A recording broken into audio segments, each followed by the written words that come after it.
စိတ်မငြင်းနဲ့ဘာဖြစ်စိတ်မငြင်းနဲ့နေတဲ့အောင်ကြိုးသားကွယ်နောက်ပြီးရင်ကောင်းသွားမယ်အားလုံးပဲမင်္ဂလာပါကျွန်တော်ကတော့ Orion ပါ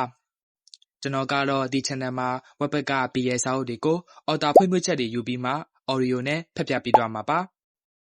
ကျွန်တော် channel မှာဒီကိုဖတ်ပြတာဟာ entertainment သဘောအနေနဲ့သာဖတ်ပြခြင်းဖြစ်တဲ့အတွက်ကြောင့်မလို့ viewer တွေအနေနဲ့လည်း entertainment အနေနဲ့သာကြည့်ဖို့တိုက်တွန်းချင်ပါတယ်အကယ်၍ကိုက BL မကြိုက်ဘူး BL စာအုပ်တွေဖတ်ရတာမကြိုက်ဘူးဆိုရင်တော့ဒီ video နဲ့ဒီ channel ဟာတင်းတွက်မဟုတ်ပါဘူးကြွားသွားလို့ရပါတယ်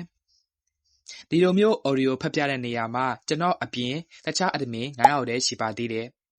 Hi admin တို့ရေ Hi Hi ဗျ Hi Hi Hi admin နာမည်တွေပါရင်လည်းမိတ်ဆက်ပေးတာဦးလေ Hello အားလုံးပဲမင်္ဂလာပါကိုကဒီ channel ရဲ့ admin လေးပဲဖြစ်ပါတယ်ကိုက BL series လေး BL story လေးမှာတရောင်းတနေရာနေပါဝင်အားဖြည့်ပေးထားတဲ့အတွက်ကြောင့်မလို့အားပေးကြပါဦးလို့ပြောချင်ပါတယ်ဗျ ဟုတ်ကဲ့ခင်ဗျာကျွန်တော်ကတော့ admin 0ပါကျွန်တော်ဒီ channel လေးမှာတောင်းတနေရနေပါဝင်ထားတဲ့အတွက်အားလုံးပဲကျွန်တော်အားပေးကြပါအောင်လို့အားလုံးကျေးဇူးတင်ပါတယ်ခင်ဗျာ အားလုံးပဲမင်္ဂလာပါကိုကတော့ဒီ channel admin honey ဖြစ်ပါတယ်ဒီ BL audio YouTube channel လေးမှာကိုကလည်းတနောင်းတနေရာပါဝင်သွားဖြစ်တဲ့အတွက်ကြောင့်မို့လို့ကိုအားပေးပြီးတော့ချစ်ပေးကြပါအောင်လို့ပြောချင်ပါတယ်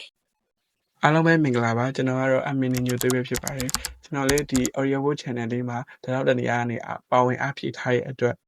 အားလုံးလည်းကျွန်တော်ကိုအားပေးကြမယ်လို့မျှော်လင့်ပါတယ်ခင်ဗျအားလုံးကိုကျေးဇူးအများကြီးတင်ပါတယ် အားလုံးပဲမင်္ဂလာပါကိုကတော့ဒီ channel ရဲ့ admin IP ပဲဖြစ်ပါတယ်ဒီ BL audio YouTube channel လေးမှာကိုကလည်း round တနေရာနေပါဝင်သွားမှာဖြစ်တဲ့အတွက်ကိုအားပေးပြီးတော့ချစ်ပေးကြဖို့မျှော်လင့်ပါတယ် မိတ်ဆက်ပေးရတဲ့အတွက်ကျေးဇူးပါပဲ admin တို့ရေဆိုတော့ကျွန်တော်တို့ web ကနေပြီးတော့ author တစ်ယောက်ရဲ့ခွင့်ပြုချက်ရထားတဲ့စာအုပ်ကိုဖတ်ပြဖို့ရှိပါတယ်အဲဒီစာအုပ်နာမည်လေးကတော့ My best friend becomes my husband ဆိုတဲ့စာအုပ်လေးပဲဖြစ်ပါတယ်ဒီစာအုပ်လေးက author ချွတ်တိတ်ခေရဲ့ခွင့်ပြုချက်ကိုယူပြီးမှဖတ်ပြတာပါဗျာဒီမှာ access တွေလည်းရှိပါတယ်ဆိုတော့ဒီစာအုပ်မှာပါဝင်တဲ့ punishment အခန်းတွေနဲ့ဝင်နေပါတဲ့အခန်းတွေကိုတော့ကြော်ချင်ပါတယ်အဲ့လိုကြော်ရတာကိုလည်း viewer တို့နားနယ်ပေးကြပါဦးနော်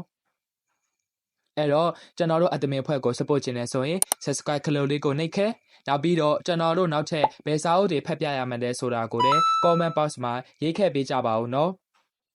ဆိုတော့ my best friend becomes my husband ရဲ့ chapter 1နဲ့အတူပြန်လာခဲ့ပါမယ်နော်အားလုံးပဲတတ်တာ တက်တာ